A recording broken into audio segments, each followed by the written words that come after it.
I don't know why it took an interest in you, but I'd be careful. It's never helped anyone before.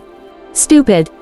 A blast of lightning fired past me, shattering an old clock at the back of the overview office I was cowering in.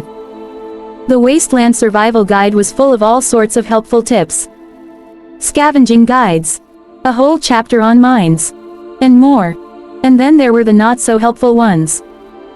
After having read the chapter on making pre-war Earth pony technology work for you, my first thought when I came across the ruins of iron-shod firearms was to take a peek inside and see if there was any technology I could make work for me. Instead, I got myself trapped in a maze full of ponicidal robots and automated turrets, fleeing until I managed to back myself into a corner here in an office box high above the factory floor. Almost out of ammo. If I hadn't found that medical box in the employee bathroom, I would have died trying to get across the second floor. How could I possibly have been so very stupid? Below, 3 of those robots were rolling about, looking for me. They were tracked things, built to somewhat resemble ponies, with clear domed heads that housed real brains. I refused to think that the ponies who built them might have used other ponies' brains in the construction. The thought was just too horrible. Even doing that to an animal's brain was awful. And clearly, 200 years of continuous operation had done nothing for their sanity. Come on out. We only want to kill you for trespassing. Case in point. The fact that the voice sounded like a young filly, despite being clearly artificial, just made them that much freakier. Fortunately, the railing on the catwalks leading up to this office were too narrow for the brain bots to get up here. A much deeper, authoritative voice boomed across the room. Surrender in the name of the Ministry of Technology, zebra scum. I cringed behind a line of metal filing cabinets as the room filled with a rush of flame. Unfortunately, the same could not be said for the other type of guard robot I'd crossed paths with in here. The multi-limbed things looked like giant metal spiders, many of its arms seemed to end in weapons, including a buzzsaw and a flamethrower. And worse, the damn things could fly. I slipped both of my grenades out of my saddlebags and waited until the flames died away. The metal cabinets were beginning to get unpleasantly warm against my back, and the heat in the air seared my lungs. The second the flamethrower cut off, I turned my head around the corner and levitated them both right up to the metal monster, pulling out the stems on the way. The moment it saw me, the robot raised a pulsing green weapon that looked like a unicorn's horn. Eldritch fire erupted from it, shooting past me close enough to singe my cheek. The blast struck an old fan sitting on the desk behind me. It glowed green for a moment, then melted. I ducked back as I dropped the grenades. The explosion rocked the office. I heard a fearsome twang as part of the catwalk outside gave. Looking back, the robot was in a non-functional heap.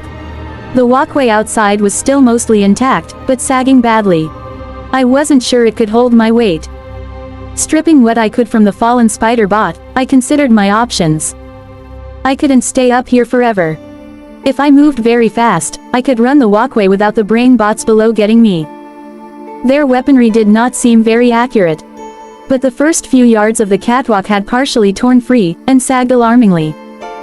The more I looked at it, the less I wanted to put a hoof on it. I'd never tried levitating myself before. In theory, it should work, but I'd never seen a pony do it. Focusing, I tried. I could feel the glow from my horn stretch out to envelop my entire body. Brighter it glowed as I tried to lift myself. I was shining like a dozen lanterns when I felt my body lift, just slightly, from the ground. I was sweating. This was as far as I could go, but I was doing it. Now one step forward, and another, and another. I was halfway across when the brain bots started firing lightning in my general direction. One of the bolts struck the catwalk, arcing along it. I felt very lucky I wasn't actually touching it. But I was also almost spent. Ahead of me, the catwalk stopped right before the huge windows that let twice filtered sunlight, once by the clouds and once by the dirty glass itself, onto the factory floor, supplementing the light from heavy fixtures hanging above. The catwalk shot off in both directions, running parallel to the wall. One was the direction I had come from. The other led to a door which had been locked. Only that door didn't have a lock to pick. Instead, it could only be opened by command from a terminal. Another shot of lightning missed cleanly, shooting through one of the shattered windows of the observation office and frying the terminal I had just used, not 5 minutes ago, to unlock said door. It was a lot of metal catwalk. And the damn bots beneath me shot lightning. I grunted with the effort that kept me aloft, feeling my vision darken at the edges. I had to stop, or I'd pass out. And that would be the end of me. Releasing the magic, I dropped onto the catwalk. It wavered, but held. I let go of a breath I didn't realize I was holding, and started to gallop. Don't run. We want to be your friend. More blasts. I tensed, expecting to feel paralyzing electricity rip up my body, starting at my hooves. Instead, I heard a crash, a loud pop, and a twang from somewhere above. Looking up as I ran, I saw that one of the bolts had hit the hanging lamp above, causing its softly buzzing light to explode. And that, freakishly, was the last straw. It snapped loose from the badly aged, cracked ceiling above and swung down, crashing into the catwalk behind me. The whole walkway shook. And then the section behind me tore away with a rending scream of abused metal. Oh fuck me with Celestia's forehooves. I'll admit, my repertoire of colorful descriptions had grown more profane from my experience with the raiders, but as I galloped down the walkways at heart-tearing speed, trying to keep ahead as the sections of catwalk began to fall down onto the factory floor like a thunderous, lethal game of dominoes, I felt the sentiment entirely appropriate. I was almost to the door when the metal walkway dropped out from under me. I threw myself forward, carried only on momentum, and caught the final section with only my forelegs.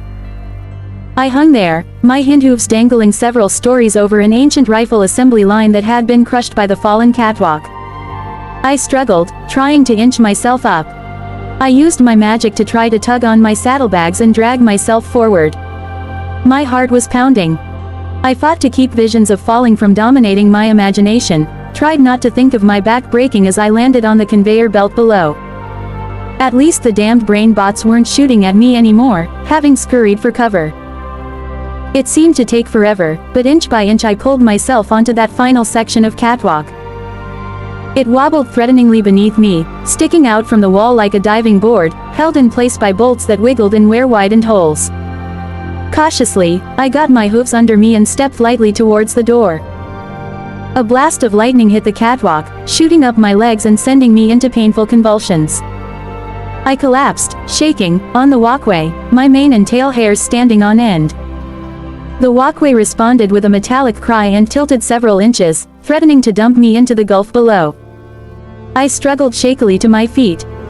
Another blast shot up from almost directly beneath me, missing the walkway by less than a foot and striking the ceiling above.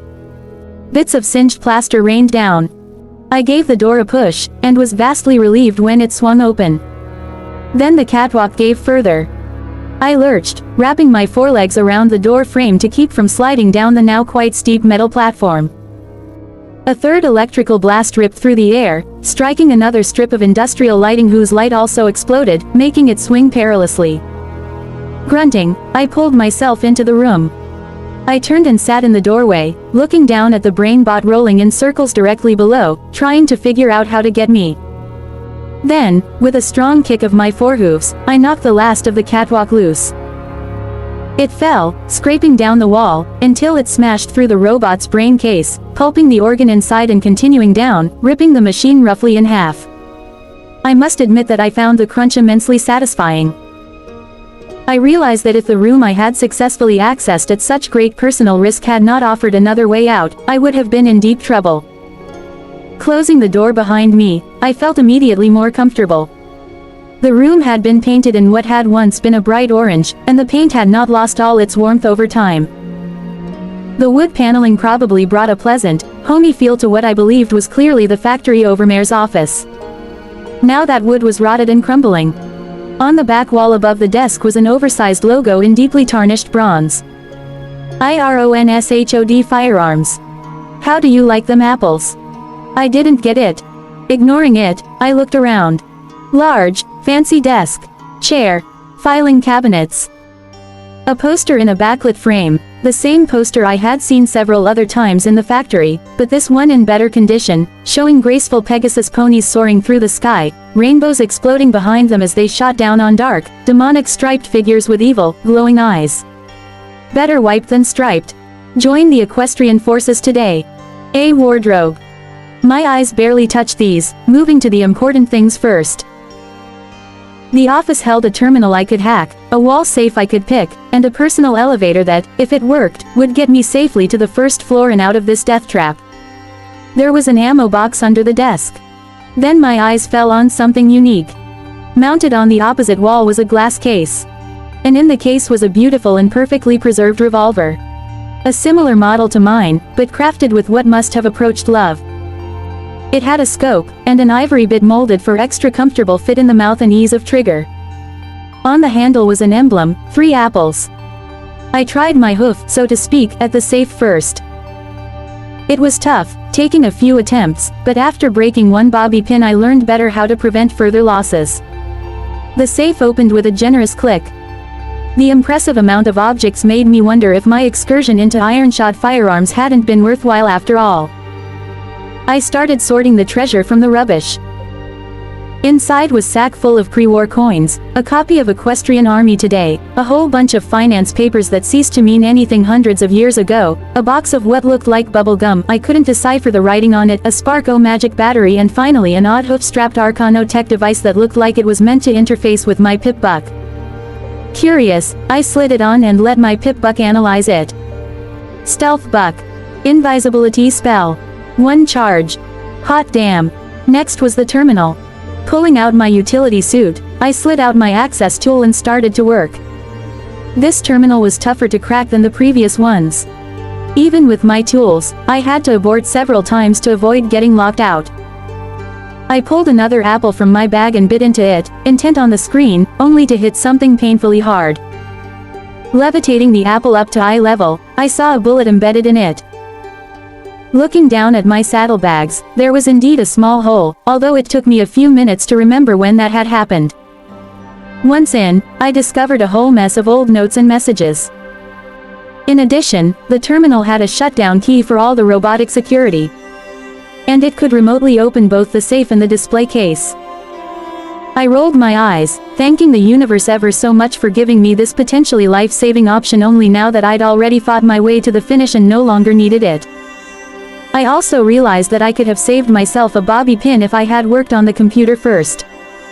I told the terminal to open the display case. Doing so triggered a message.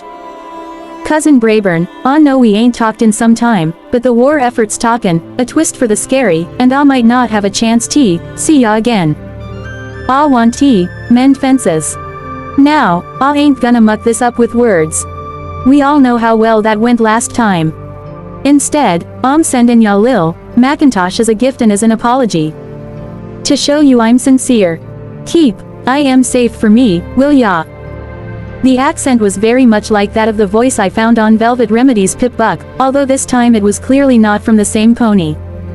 But it was the earnest tone of the recording that made me pause. 200 years ago, some pony had given this gun as a token of apology and as an effort to reconnect with family. And that some pony's cousin had done just as she asked, preserving the weapon for generations after his own death.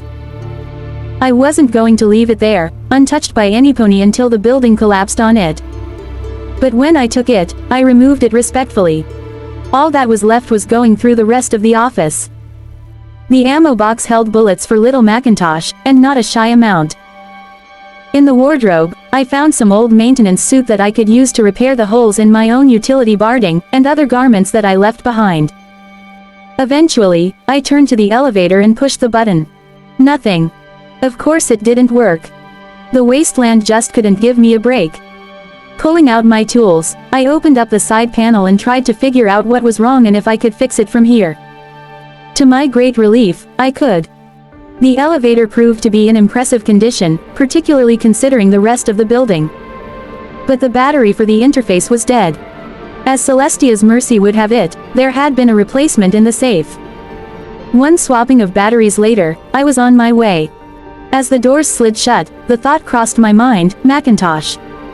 Wasn't that? Asterisk asterisk asterisk. I trotted between the collapsed buildings that littered the area around iron-shod firearms, not having any particular direction to go. Aimless. I hadn't found any signs of civilization, civilized civilization, mind you. I had kinda given up on finding Velvet Remedy. For now, I was satisfying myself with random exploration, although that had just proven exceptionally dangerous. In Stable 2, I knew exactly what my future would be, as unbearably dull as it would have been. Out here, in the huge open outside, I was struggling with just the opposite. I never considered that having an assigned place might be as much a relief as it was a burden. My ears perked at the sound of overwrought, triumphant music. I watched as a sprite bot fluttered down a cross street. Running up to it, I drew myself around in front of it. Watcher. It just floated by. I dashed in front of it again. Hello. The music just kept playing. I waved a hoof right in front of its lack of face. It danced around me and kept going. Well, that was helpful. I picked a random direction and started trotting again. I thought of Watcher's advice. Armor, check. Weapon, double check. Guidance. I looked back at the iron-shod building. A bit iffy, but check. Friends. It's kinda hard to make friends where there doesn't seem to be any pony around. My exasperated voice echoed off crumbling walls of concrete. If this was a quest, it was a lame one. I seriously needed to find something to do. Preferably other than dodge and duck. In Stable 2, I felt painfully ordinary. I yearned to be special, now I yearned to be anything. My downcast eyes chanced upon a Red Rider scooter amidst the ruins. Reaching out a hoof, I flipped it back onto its wheels and prodded it back and forth a few times. 3 of the wheels were locked with rust, but to my surprise, one still turned. Looking up, I found myself at the edge of a playground. The swings and slide jutted into the oddly colored air, blackened by ancient spellfire, like bones of a great dead beast. The merry-go-round was warped and canted. The skeleton of a baby pony was still curled at one end. Sadness and immense shame flooded me. I had been feeling sorry for myself in the midst of all this. Another tiny skeleton lay against the burnt husk of a tree, 3 roller skates in the dirt near its hooves. The 4th. I doubted anyone would ever know. I plodded on, moving through the silent impromptu graveyard. At the far end, sheltered by walls that were mostly still intact, I found an old vending machine. Sparkle Tilda Cola, the machine still advertised through the years of grime. It featured a backlit emblem of stylized carrots. Surprisingly, the machine still looked functional. Fishing out a few pre-war coins, I fed them into the machine. I didn't actually expect that it would still have soda after all these years. I was astonished when a bottle rolled out dutifully. I suddenly realized how awfully thirsty I was. The Sparkle Tilda Cola was lukewarm, but actually rather delicious, with a delightfully carroty aftertaste. The clicking of my pip buck warned me that I was ingesting trace amounts of radiation with each swallow, but not enough to be harmful. I'd taken more harm standing around at Sweet Apple Acres. And besides, if it reached a point where my radiation intake began making me sick, I had a couple Radaway potions, the only supplies from the iron-shod medical box that I hadn't needed to use just to survive the building. I spotted a bench just around the side of the building and decided to take a load off my legs, possibly read some of the Equestrian Army Today book I had picked up. As I turned the corner, my gaze fell upon an old, torn poster affixed to the wall. The image was the face of an elderly pony of almost obtrusively pink coloration. Her mane was streaked with gray. On some ponies, gray hair makes them look distinguished, on most, it just makes them look old. Hers made her look like a candy cane. Her eyes were huge, staring. I could swear, poster or not, that she was looking right into me. Some pony had ripped the poster right through the middle. I had no idea what her expression was supposed to be, but I couldn't help but feel like I was doing something wrong. Bold words above and below the image, now deeply faded, announced, "Pinkie Pie is watching you forever." There were additional words, very tiny, beneath, so small and faded that I had to lean close and strain to read them. A happy reminder from the Ministry of Morale. I stepped back, tilting my head as I looked at the poster again. What's the Ministry of Morale? Watcher's voice erupted from over my shoulder, making me jump high enough my horn whacked the ceiling. Another well-meaning idea that was so much better on scroll. I gasped, willing my heart to beat regularly again, and felt a fleeting empathy with Sawed Off. The sprite bot was hovering right next to me. Celestia, those things were silent when they weren't playing music. Are you trying to give me a heart attack? Oh, sorry. I gave the flying orb a glare. I forgot about the bench and started walking, trying to enjoy the rest of my Sparkle Tilda Cola. The sprite bot followed. I see you've got some armor, the mechanical voice seemed hesitant. I didn't ask why. Watcher either didn't care enough to explain or thought better of it. Maybe the fact that I was walking through the equestrian wasteland in an outfit coated inside and out with drying blood gave it pause. I could probably go up to any stable pony and go, I am evil, bad, nightmare pony. ARRRR. And, even despite my size, they would take one look and flee. I sipped my cola and wished desperately for someplace decent to bathe. Problem was, any water clean and radiation free enough to take a bath in would be too precious to pollute. One of my canteens was empty and the second nearly so. Maybe the reason you're having trouble finding your place is that you haven't discovered your virtue yet, Watcher offered out of thin air. I stopped. What? How did you know? Oh, never mind. Then, what do you mean, my virtue? Well, the flying ball began. The greatest heroes of Equestria, ponies with lifelong bonds of unbreakable friendship and strength, were each known for exemplifying one of the great virtues of pony kind. Kindness, honesty, laughter. Laughter is a virtue. I asked dubiously. Roll with me on this, the sprite bot continued without breaking stride. Generosity, loyalty and magic. They really didn't know themselves, or each other, until one pony came to realize that her friends represented these virtues, and together they grew to live by them. Now, I'm not saying those are the only virtues, they are just a, now the bot paused as if searching for words. Particularly important set. I'm just saying that perhaps if you learn to recognize the dominant virtue in your own heart, you will find yourself. And you won't need anyone or anything else to tell you your place in the. Watcher's voice cut out with an abrupt pop and music once again poured from the bot. Brilliant. I watched as the sprite bot slowly sailed away. Well, if that wasn't a load of pony pies, I didn't know what was. Finishing my soda, I tossed the empty bottle amidst a pile of others. Empty bottles littered the equestrian wasteland like weeds. A new thought was occurring to me. About Watcher. The Wasteland Survival Guide had to be written after the megaspells rained down. Long after, considering its sound advice on scavenging. So that book wouldn't have been in the Ponyville library as part of the original, pre-war library. It found its way in there later, from the lack of being burned, defaced or covered in blood, I was guessing recently. Which made me wonder, did Watcher know about those poor ponies the raiders held captive? And if so, is that why I was talked into going there? Was I manipulated into walking into that horror because Watcher hoped I would free them? I couldn't be sure. And considering that Watcher saved me, I should give the benefit of the doubt. But I couldn't help the niggling sense that Watcher had played me, and I don't like being tricked. My ears perked as the music stopped again, replaced by a voice. But this wasn't Watcher's voice. This was some pony else. This voice wasn't metallic. It was the voice of a smooth male pony with a greasy charisma. Friends, ponies, rejoice. Although the world about you is bleak, scarred and poisoned by the war of honorless, thoughtless, inferior ponies of the past, we do not have to live in the shadow of their greed and wickedness. Together, we can raise Equestria back to its former beauty. Together, we can build a new kingdom where all live together in perfect unity. It's already happening, my good ponies. Already, the foundation for a new and wonderful age is being built. Yes, it's hard work, but don't we owe it to ourselves, and to future generations of ponies, to be better? No, to be the best we can possibly be. I'm telling you now, as your friend, as your leader, that we can. We must. And we will. What in a fever dream was that?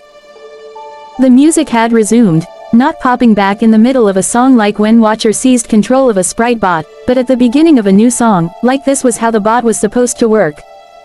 Wait, ponies have a leader now. That was serious news to me. As far as I could see, we didn't even have a country. Hell, I'd settle for a town. Even just a few shacks built within vague proximity of each other, so long as they had ponies living there in peace. Or as close to peace as the wasteland allowed. If we had a leader, we had to have at least one town, right? Trotting faster now, I found a ruin with enough intact stairs for me to get up to what was left of a second floor. I brought out the binoculars and looked about. Sure enough, in the distance, I saw smoke. Enough plumes, close enough together, to suggest some sort of settlement. I prayed to Celestia that the smoke was from cooking fires, not raiders burning it to the ground. There was a path leading out towards the settlement. That would keep me from losing my way. And there was movement on that path. My horn glowed as I focused the binoculars, bringing a small group of ponies into view. 2 of them were pulling a heavily laden wagon. A young pony rode on its back, apparently talking with 2 others who were guiding equally burdened 2-headed beasts. The group was headed towards me, away from the theoretical town. But they didn't look like they were fleeing, and none of them were wounded, all of which I took for a good sign. A very good sign indeed. I looked up into the thick, broiling clouds, up to where the disk of the sun made a brighter spot in the cloudy ceiling, and sent a prayer of thanks to Celestia. The path wasn't a road, exactly.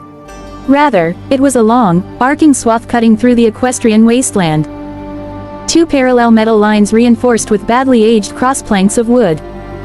Half an hour back, it had crossed over a gully on a rickety bridge. After my fun with catwalks, I chose to brave the gully rather than put my hooves on something else that was surely holding off its inevitable collapse until it could take me with it. It turned out to be a good decision, despite the wounds.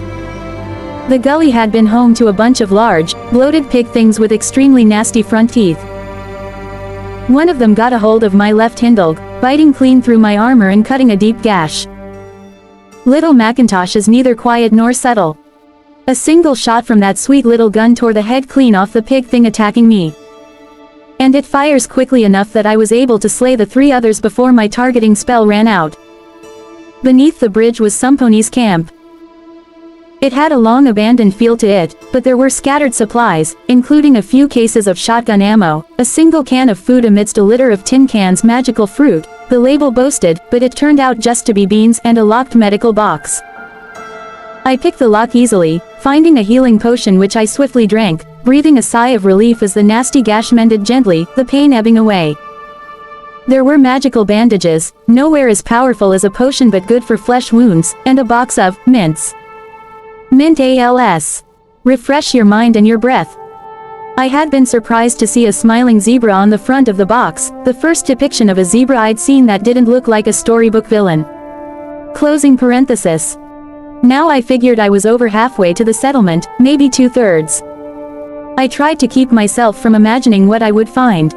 A whole city of civilized and happy ponies, maybe. I didn't want to set myself up for a letdown. Even a few shacks, I told myself. I picked up the pace of my trot. I heard a gunshot shot in the same instant that I felt a bullet tear clean through my right hindleg and another clang off the metal casing of the sniper rifle strapped to my back. I screamed in agony, collapsing to a skidding halt on the rocky ground, clutching at my hindleg. I was bleeding profusely through the hole torn through it.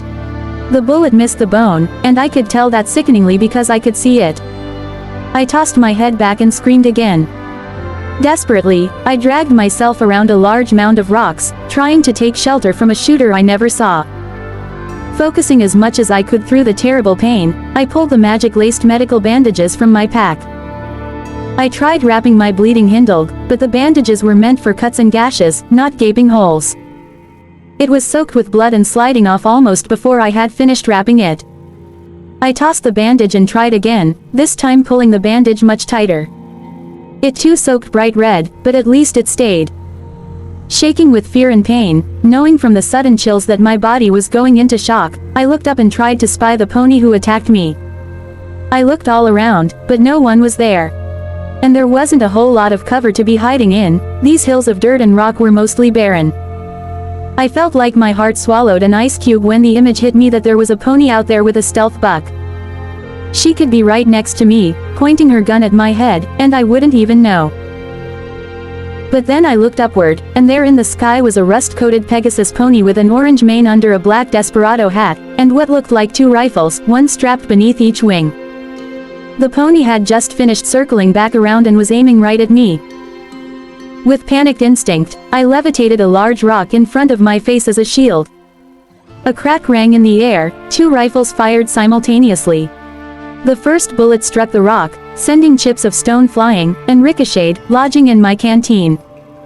The last of my water burbled out at my hooves.